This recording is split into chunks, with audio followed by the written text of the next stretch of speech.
Hi friends, இன்னைக்கு road கடையில் கிடைக்கக்கூடிய ஒரு சட்னி தாங்க. அவ்வளோ ஒரு அருமையாக இருக்கும். நல்ல ஊத்தாப்பத்தோட இந்த சட்னி தொட்டு சாப்பிட்றப்ப அவ்வளோ சூப்பராக இருக்குங்க.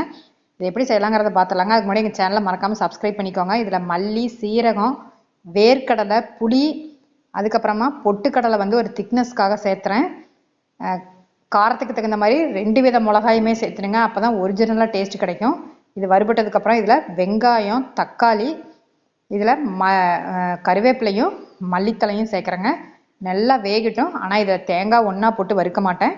தனியாக மிக்சி ஜாரில் தேங்காய் ஃப்ரெஷ்ஷாக தான் அரைப்பேன். இதோட உப்பு சேர்த்திக்கிறேன். இப்போ நல்லா ஆற வச்சு இதோட எல்லாம் அரைச்சி எடுத்துக்கலாங்க. இதுக்கு ஒரு தாளிப்பு கொடுக்கணும்.